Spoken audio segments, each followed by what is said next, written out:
There are moments in life that arrive dressed as disasters. They knock at the door wearing the face of humiliation, carrying the weight of public shame, and they demand that you simply stand there and absorb the impact. Most people never see what those moments truly are. Not endings, but beginnings. Not defeats, but the quiet drawing back of a bow before the arrow finds its mark. This is the story of one of those moments. And if you've ever been made to feel small by people who had no right to measure you, I want you to stay with this one. Because what happened in the weeks that followed a dinner table in Cedar Falls, Iowa, on a Thursday evening in October, is the kind of thing that makes you believe, genuinely, deeply believe, that patience is not passivity, that dignity held under fire is not weakness, and that sometimes the ground beneath a man's feet means far more than the people standing on it ever realized. Before we go any further, if this is your first time here, welcome. If you've been with this channel for a while, you already know what we do. We find the stories that remind us who we are and who we refuse to become. Hit that like button before we're done. It takes 2 seconds, and it means more than you know. And drop a comment telling me where in the world you're watching from tonight. Now, let's begin. His name was Daniel Reeves, and he was 34 years old the autumn this story unfolded. He was the kind of man who looked, at first glance, like background. Medium height, unhurried in his movements, with the kind of quiet that people who are always performing loudly tend to mistake for emptiness. He wore plain clothes. He drove a sensible, older model truck, gray, with a small dent above the rear wheel well that he'd never bothered to fix. He lived in a modest house on the edge of Cedar Falls, and he spoke without the particular swagger that certain men use to signal their importance before anyone has had the chance to assess it for themselves. What Daniel was, in truth, was a land acquisitions consultant, which sounds bureaucratic until you understand what it actually meant. For 11 years, he had done one thing with extraordinary and almost surgical precision. He had identified undervalued rural land in the Midwest, assessed its agricultural, commercial, and developmental potential, and acquired it on behalf of investors and, in the last 4 years, increasingly on behalf of himself. He was very good at patience, he was very good at research, and he was very good at knowing when a piece of land was worth far more than the people selling it understood. He was also, as of 3 months before that October dinner, engaged. Her name was Claire Whitmore, and she was 31, with dark eyes that caught the light in a way that made Daniel feel, every time he looked at her, that he had stumbled into something he hadn't earned but was determined to deserve. They had met at a county zoning board meeting.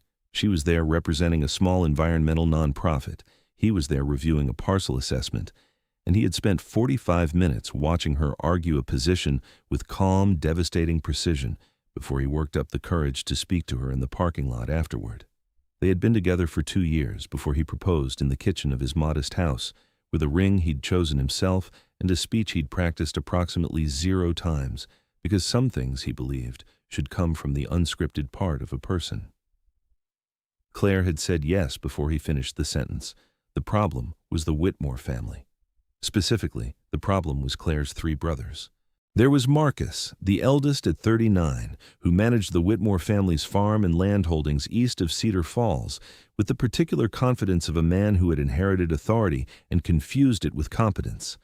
There was Todd, 36, who worked in commercial insurance and wore his success the way some men wear cologne, too much of it, applied too early in the morning. And there was Ryan, 33, the youngest of the 3, who had never quite found his footing professionally, but had found an extremely firm footing in the opinion that his family's bloodlines were worth more than most people Daniel's kind was likely to encounter. The Whitmore brothers had not liked Daniel from the beginning. This was not a quiet dislike. It was not the reserved skepticism of men waiting to see whether their sister's choice would prove himself.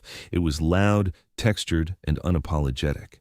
It lived in the way Todd would describe Daniel's truck as that thing in conversations where he was clearly meant to overhear. It lived in the way Marcus would reference the Whitmore land holdings, 412 acres of mixed farmland and timber property that had been in the family for 3 generations, in ways that seemed designed to emphasize the distance between what Daniel was and what they believed they were. It lived in the way Ryan would laugh a half-second too long at whatever dismissive comment one of his brothers landed, as though the approval of his laughter was the price of his membership in the group. Claire saw it. She had named it directly, twice. Both times her brothers had called her oversensitive. Both times Daniel had told her quietly that it was all right, that he wasn't troubled by men who needed to make themselves large by making others small. He believed that. He also believed that the truth of a person's character is never truly tested until something is actually at stake. He would soon find out how right he was. The engagement dinner was Marcus's idea. It was presented as a gesture of welcome, a chance for the Whitmore family to formally celebrate Claire and Daniel's engagement, held at the family farmhouse, which sat at the center of the 412 acres, and which Marcus treated with the reverence of a man presiding over a national monument. The invitation came through Claire, framed warmly, and she had been genuinely moved by it. Daniel had agreed to come, had dressed carefully but not ostentatiously, had brought a good bottle of wine and a simple, thoughtful card. The dinner itself began with the polite surface of occasion. Claire's parents, her father Edmund, 70, and her mother Patricia, 67, were present and genuinely warm. Patricia had hugged Daniel at the door. Edmund had shaken his hand with the firm, measuring grip of a man who still believed in what a handshake could tell you. The house smelled of pot roast and wood smoke. The table was long, set properly, and for the first 30 minutes, the conversation stayed in safe territory. The engagement itself, Claire's work, the weather, a local high school football team that Marcus followed with disproportionate intensity. Then Marcus refilled his own glass, leaned back in his chair, and cleared his throat in the particular way that signals a man has decided to stop performing civility. "Daniel," he said, not unkindly, but with a precision that was clearly deliberate, "we've been meaning to have a real conversation with you about what this actually looks like going forward." Daniel set down his fork. He did this slowly. "All right," he said. "Claire is a Whitmore," Marcus continued, and the word carried the weight he intended for it. "This family has built something here, 3 generations, this land, this house. That means something. And before she becomes officially part of whatever you have going on over there in that setup of yours, we think it's fair to establish some things." Todd picked it up without missing a beat, the way people do when a speech has been rehearsed. "You work in what? Land consulting? What does that mean exactly? You drive around looking at fields and charge people for the opinion?" He smiled. It was the kind of smile that has no warmth in it. No offense. It was, of course, entirely offense. "I assess land for acquisition and investment," Daniel said. His voice was level. "I've done it for 11 years. "Right," Ryan said from the far end of the table. "But what does that pay? Because Claire has grown up with a certain," he seemed to search for the word, "standard, and we want to make sure she's not walking into something she's going to regret." Claire had gone very still beside Daniel. The color in her face had shifted. "Guys," she said, the single word carrying a warning. "We're just asking what any family would ask," Marcus said, redirecting his gaze to her with the practiced ease of a man who had managed younger siblings for decades. "This is not an attack. This is family business." "It is an attack," Claire said flatly. "Claire," her father's voice from the head of the table, gentle but firm. "Let them finish." And there it was, the secondary wound. Daniel absorbed it the way he absorbed most things, by sitting still, cataloging it, and saying nothing that would make the situation larger than it needed to be at this particular moment. What followed was 45 minutes that Daniel would later describe to his closest friend, a man named Pete Garland, as the most precisely organized dismissal I've ever been present for. Marcus outlined, in measured and seemingly reasonable terms, a set of concerns. His truck, his house, his lifestyle, which was their word for the fact that he did not own a boat or take international vacations or belong to any of the clubs that the Whitmore brothers considered evidence of seriousness. Todd actually produced as though he had prepared a document, a comment about the Cedar Falls property market and what Daniel's house was likely worth compared to what Claire might reasonably expect a future to look like. Ryan laughed at the right moments and occasionally contributed a sentence that was designed to sting in the particular way that small daggers sting. At one point, Marcus said, "Look, Daniel, we're not saying you're a bad person. We're saying that Claire deserves someone who can actually meet her where she is. And right now, you're—" He paused, smiled briefly. "You're not quite there." Daniel looked at him for a long moment. "I appreciate your concern for your sister," he said, and he meant it, technically, in the most technical sense possible. Toward the end of the dinner, as dessert was placed on the table and the temperature of the conversation had settled into a particular kind of cold, Marcus delivered what was clearly intended to be the final word. "Honestly, Daniel, we've talked about this, and I'll be direct because I think that's better than dancing around it. We don't think you're the right fit for this family, and for Claire. And we think, if you're actually a decent person, which we're willing to believe, you probably know that too. So maybe tonight is a good opportunity to—" He gestured vaguely, graciously, in the way of a man offering a mercy. "Reconsider the situation." Daniel folded his napkin. He placed it on the table beside his plate. He looked at Marcus, then at Todd, then at Ryan. Then he looked at Claire, who was looking at her brothers with an expression that had moved well past hurt into something harder and quieter. "Thank you for dinner," Daniel said. He looked at Patricia and Edmund. "The pot roast was exceptional, truly." He stood. He picked up his jacket from the back of the chair. He looked one more time at the three brothers. "I'll see myself out." He walked out of the Whitmore farmhouse, across the gravel, got into his gray truck with the dent above the rear wheel well, and drove home in the dark. He did not argue. He did not raise his voice. He did not say what he knew. And what he knew was this: 6 weeks earlier, in a transaction that had taken 14 months of quiet, patient, extraordinarily careful work to complete, Daniel Reeves had purchased every acre of land that surrounded the Whitmore family farm, all 308 acres of it across 3 separate parcels. Let that land. Because this is where the story actually begins.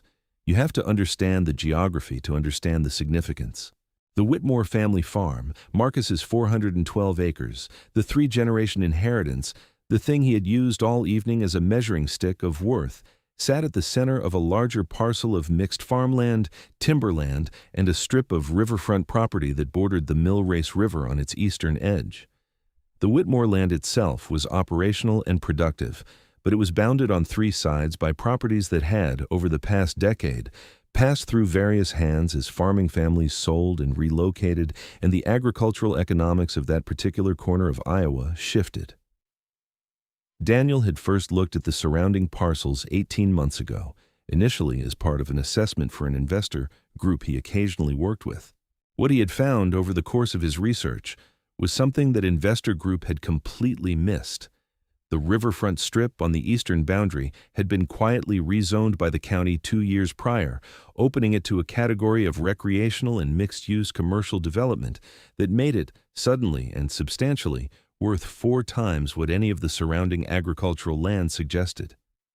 More importantly, the access road to the Whitmore farm, the primary route in and out, ran directly through what had been, at the time, a neighboring parcel owned by an elderly man named Walter Greer, who had been trying to sell it for years at a price that nobody in the local market had taken seriously. Daniel had taken it very seriously. He had spent 14 months assembling the surrounding parcels through a series of transactions conducted through a holding company called Mill Race Land Partners, LLC. Walter Greer's parcel, along with 2 adjacent properties, had come together in a final consolidated purchase 43 days before the engagement dinner.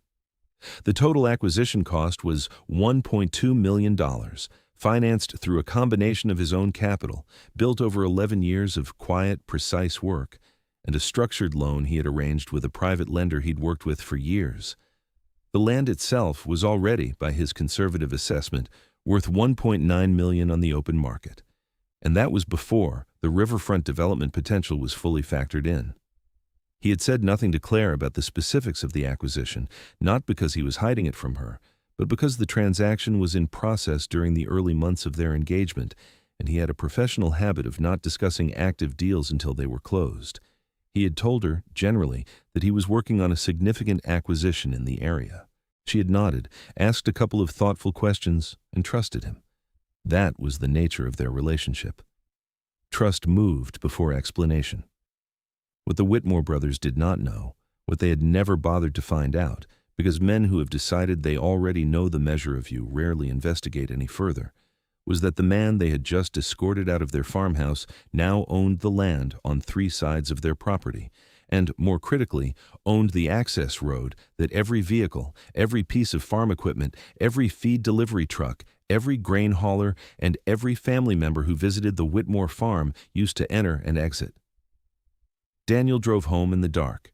He poured himself a single glass of whiskey. He sat in the kitchen of his modest house and looked at the wall for approximately 20 minutes. Then he called Pete. "How'd it go?" Pete asked. "They asked me to reconsider the engagement," Daniel said. A pause. "The brothers?" "All 3, in front of her parents."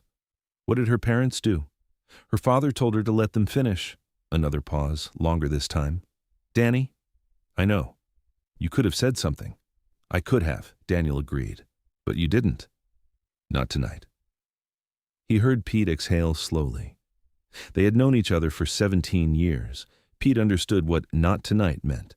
The weeks that followed the dinner were the most complicated weeks of Daniel and Claire's relationship, and they had nothing to do with the land.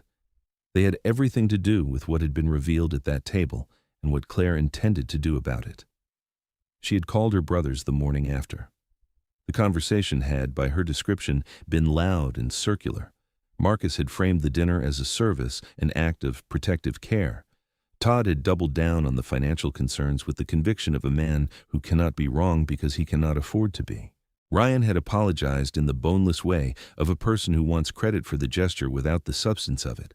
Claire had told all 3 of them, with a clarity that Daniel found quietly breathtaking when she related to him, that their behavior at the dinner had been disrespectful, presumptuous, and profoundly miscalculated.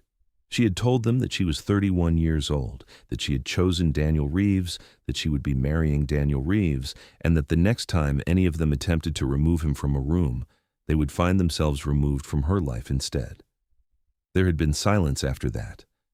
And then, predictably, Marcus had said, "I just hope you know what you're doing, Claire." She had hung up. She came to Daniel's house that evening and told him all of it, sitting at his kitchen table, with the same directness and precision she had used at the zoning board meeting where he had first seen her. When she finished, she looked at him and said, "I need to know that you're still in this. After last night." He looked at her. "I left that dinner," he said, "not the engagement." She let out a breath that had been held for approximately 24 hours. Daniel held his silence about Millrace Land Partners for another 3 weeks. He had no intention of weaponizing it preemptively. That was not how he operated, and it was not who he was. The land was a business matter. The dinner had been a personal one. He kept them separate in the same way he kept most things, carefully, in their proper categories, until the moment that the categories required each other. That moment arrived on a Wednesday morning, 5 weeks after the dinner, in the form of a letter. The letter was from Marcus Whitmore, written on paper with the farm's letterhead, a detail that was either impressively formal or faintly comic, depending on your perspective, and addressed to Daniel Reeves at his home address. Marcus had apparently obtained it from Claire's contact information. The letter ran to 3 paragraphs. The first paragraph reiterated Marcus's concerns about Daniel's suitability, now framed in slightly softer language, our hopes for Claire's future, rather than, "You're not quite there," but conveying the same freight. The second paragraph noted that Claire had indicated she intended to proceed with the engagement regardless, and that Marcus was prepared to accept this outcome, though not without reservation. The third paragraph requested, in the measured language of a man who had convinced himself this was reasonable, that Daniel sign a prenuptial agreement that would protect the Whitmore family land from any future claim by Daniel in the event of divorce, and that the agreement be drafted by the family's attorney. Daniel read the letter twice. He set it on the kitchen counter. He made coffee. He sat with the coffee for a while. Then he took out his phone and called Marcus directly. "I got your letter," he said when Marcus answered.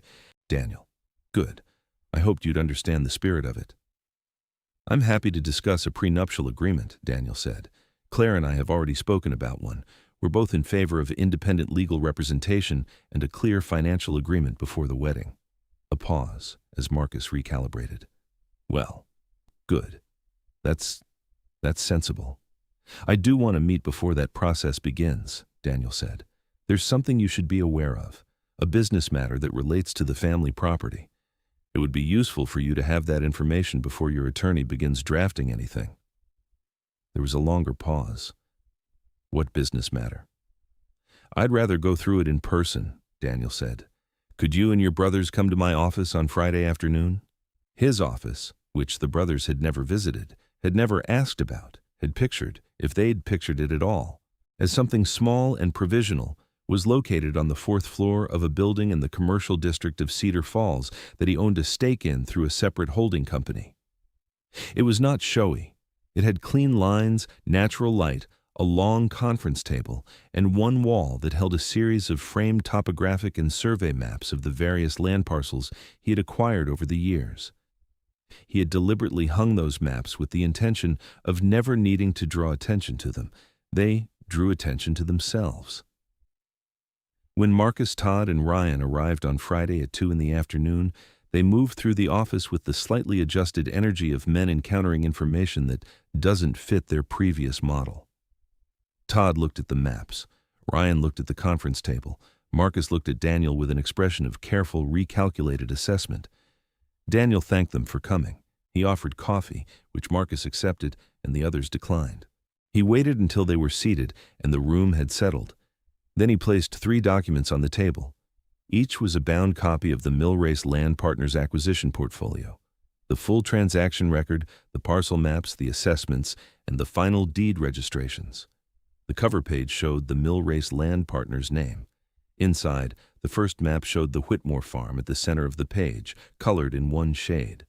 The surrounding parcels, all of them, were colored in another. Both shades had a legend at the bottom of the page. The Whitmore shade was labeled Whitmore Family Holdings. The other shade was labeled Millrace Land Partners, LLC, Daniel J. Reeves, Principal. Marcus picked up the document. He looked at the map. He looked at it for a long time. Todd leaned over to see it. Then he sat back. Ryan said, "What is this?" "Those are the surrounding parcels," Daniel said. "All of them, including the Greer property, which, as you know, contains the primary access road to your farm. The acquisition completed 43 days ago." The silence in the room was the particular kind that arrives when something that cannot be unsaid has been said, and when something that cannot be unseen has been seen. Marcus looked up from the document. His face had done something complicated. "You own the access road," he said. It was not quite a question. "I own the access road," Daniel confirmed, "along with the riverfront strip on your eastern boundary, the timber parcel to the north, and the feed crop parcel to the south. You are, operationally speaking, surrounded." "This is," Todd began. "Legal," Daniel said without edge. "Entirely and completely legal. Every transaction was conducted properly, disclosed to the county, and recorded. You're welcome to verify all of it, and I'd encourage you to have your attorney do so." Marcus set the document down on the table with careful precision, as though it might break. "Why are you telling us this now?" Daniel looked at him steadily. "Because you asked me to discuss a prenuptial agreement, and before that conversation happens, you should have a complete picture of who you're discussing it with." He let that sit. "The Greer Access Road," Marcus said slowly. If I chose to close it, your farming operation would have no legal primary access to the county road network," Daniel said. "Your suppliers couldn't reach you. Your equipment couldn't leave. Your grain contracts would be compromised. The operational impact would be significant and immediate." The room was very quiet. And the riverfront," Todd said, and his voice had lost the particular tone it always carried. "The rezoning puts it in the highest value category of development land in this county right now," Daniel said. "Yes, I'm aware of that. I've been aware of it for 18 months. Ryan was looking at the map. He looked like a man trying to solve an equation that kept changing its variables. Marcus, to his credit, did not flinch into anger, which Daniel had anticipated as the most likely response. Instead, he sat very still for a moment, and then he said something that surprised Daniel slightly. "What do you want?" It was a direct question. It deserved a direct answer. "I want to marry Claire," Daniel said. "That is the only thing I want. What I wanted when I walked into that farmhouse 6 weeks ago and what I want now are the same thing. And that thing has nothing to do with land or access roads or riverfront parcels." He paused. "I am not here to threaten you. I'm here to inform you, because you deserve the information, because your sister deserves a future where the men in her family understand who they are actually dealing with, not who they decided I was the moment they saw my truck." Marcus absorbed this. The silence extended, and Daniel let it. "The prenuptial agreement," Marcus finally said, and something in his voice had shifted, had dropped the particular note of condescension that had been its constant companion. "Will protect the Whitmore land from any future claim." "I have no interest in the Whitmore land," Daniel said. "I have my own land." A beat. "Yes," Marcus said very quietly. "I see that now." Todd was still looking at the map. He turned to Daniel and said, with a flatness that could have been embarrassment or calculation or some complicated mixture of both, "You've known about the rezoning for 18 months. "Yes. And you didn't approach our family about—" "I'm in the business of land acquisition," Daniel said, "not of leveraging business assets to win arguments with my fiance's family. Those are two separate things. They were always separate things." He looked at each of them in turn. "I drive a truck that has a dent in it because I don't particularly care what my truck looks like. I live in a modest house because I prefer to put capital into assets that generate a return. I work quietly because I've found that people underestimate quiet men, and I've never found that to be a disadvantage. These are choices. They are not limitations." He picked up the document on his side of the table, the fourth copy he had prepared for himself, and set it aside. "What I would like from you three, more than anything else I could ask for from this room, is this. I would like you to have dinner with your sister and tell her that you were wrong about what you said at that table. Not because I own land around your farm, because you were actually wrong. Because she knew something about me that you hadn't taken the time to find out. And she was right, and you owe her that acknowledgement." The weight of the room had changed. Marcus was quiet for a long moment, looking at the map on the conference table. Todd had developed a sudden intense interest in his hands. Ryan was still in the particular stillness of a young man who has run out of the wit he normally deploys as a substitute for substance. Marcus looked up. His face held something that was not quite comfortable, but was genuine. "How do we fix this?" he asked. "You start with your sister," Daniel said. "Everything else can be worked out." The meeting ended shortly after. No hands were shaken. It was not yet that kind of moment. But there were no raised voices, no ultimatums, no theater, just three men who had walked into a room carrying a set of assumptions and who were now leaving it carrying something different and harder and more honest. The dinner with Claire happened 4 days later at a restaurant in Cedar Falls that she had chosen, at a table that had no particular power arrangement, at which Marcus spoke for approximately 6 uninterrupted minutes in the tone of a man who has had several days to sit with his own reflection and has found it looking back at him with less approval than he'd expected. He said he had misjudged Daniel. He said the dinner had been wrong. He said, and this was the sentence that Claire later told Daniel had cost Marcus the most, that he had decided Daniel wasn't good enough for her before he had ever tried to find out who Daniel was, and that this was his failure, not Daniel's, and he was sorry for it.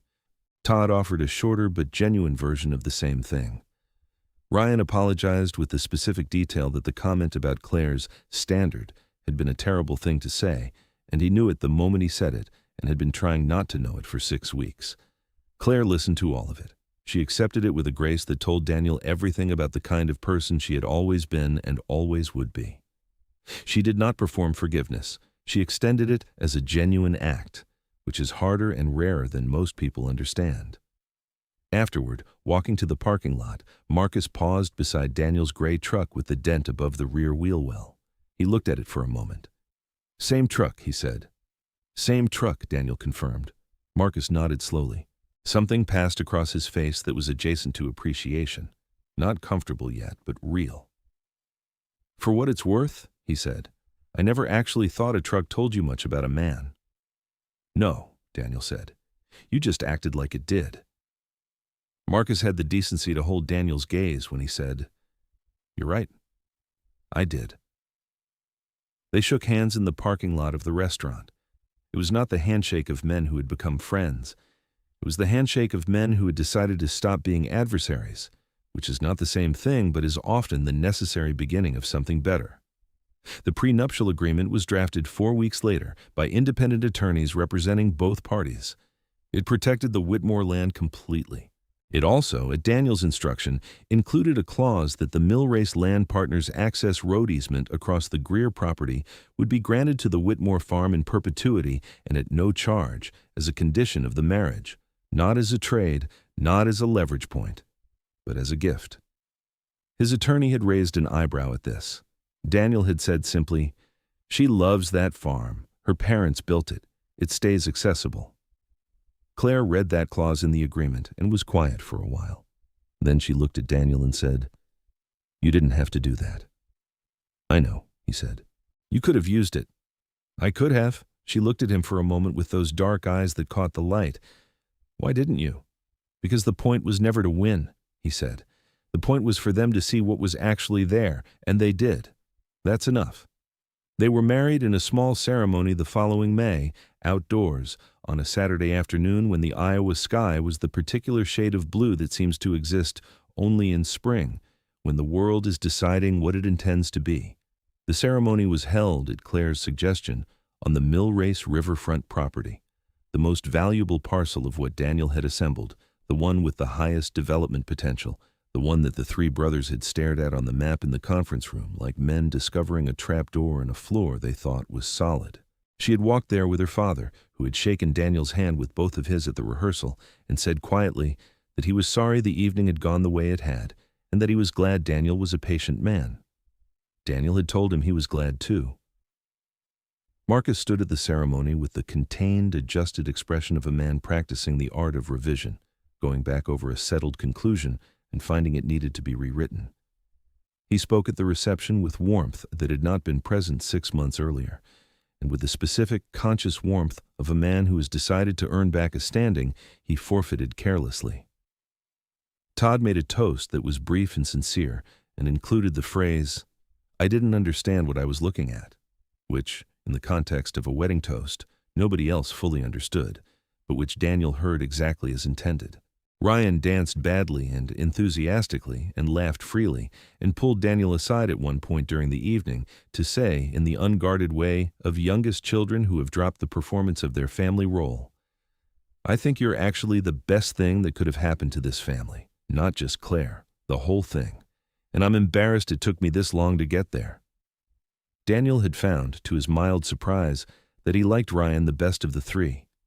The Millrace land partners' portfolio, in the year that followed the wedding, appreciated to a valuation of $2.8 million, largely on the strength of a recreational development project that broke ground on the riverfront property and which Daniel had structured so that the Whitmore farm had a legal stake in the revenue from the shared access corridor.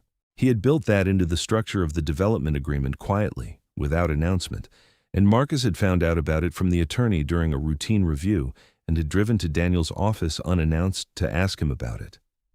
"You gave us a share of the corridor revenue," Marcus said. "The corridor runs alongside your eastern fence line," Daniel said. "It affects your operation." It made sense. Marcus looked at him. "Or you wanted to be fair." "That too," Daniel said. "There is a particular kind of power that the world doesn't have a great word for. It's not dominance, it's not wealth alone or strength, or the brazen confidence of people who have mistaken loudness for authority. It's something quieter and more durable. It is the power of a person who knows what they have built, who does not need to show it to anyone who hasn't earned the right to see it, who can sit at a table while people measure them against a standard that doesn't apply, and who can walk out of that room with their dignity intact and their patience unbroken, because they understand something that the people at the table do not. The ground beneath a man's feet tells you everything. The question is whether you have ever bothered to look down." Daniel Reeves drove the same gray truck for another 2 years after the wedding. He fixed the dent eventually, not because anyone told him to, but because Claire mentioned one evening, with a small smile and no particular pressure, that she'd always thought it gave the truck character and that she was going to miss it when it was gone. So he left it another 6 months just for her. Then he fixed it on a Saturday morning in October, 1 year to the day after the engagement dinner, and stood back and looked at the truck in the driveway of what was now their house. They had renovated it together, expanded it thoughtfully, filled it with light, and felt the specific satisfaction of a man who has made his choices with intention and lived inside them without apology. He was exactly who he had always been. They had just finally looked. Here is what I want to leave you with tonight. There are people in this world who will take one look at the surface of you, your truck, your house, your clothes, your title, your silence, and decide they already know the story. They will construct a version of you from the shorthand of their own assumptions and present it back to you as though it is fact. And it will be tempting in those moments to correct them, to open the file, lay out the evidence, demand the reassessment you deserve. But there is something more powerful than that. It is the patience to let the truth be what it is, quietly and completely, and to trust that the moment of its arrival will come not when you force it, but when it is needed. Daniel Reeves didn't walk into that conference room to punish anyone. He walked in to be seen, fully, accurately, at last. And everything that followed, the apologies, the partnership, the shared stake in something built together, only happened because he had never allowed their blindness to become his bitterness. Your worth is not diminished by those who fail to recognize it, and the ground beneath your feet is your own, regardless of who failed to notice you standing on it. If this story stayed with you, hit that like button. It genuinely helps more people find these stories who might need to hear them. Subscribe if you're new, because there are more stories like this one waiting for you here. And leave me a comment telling me where in the world you're watching from, and what part of Daniel's story hit closest to home for you. Was it the patience? The moment in the conference room? The thing he did with the easement? Tell me. I read every single one. Until next time, keep your dignity close and your patience closer. I'll see you in the next one.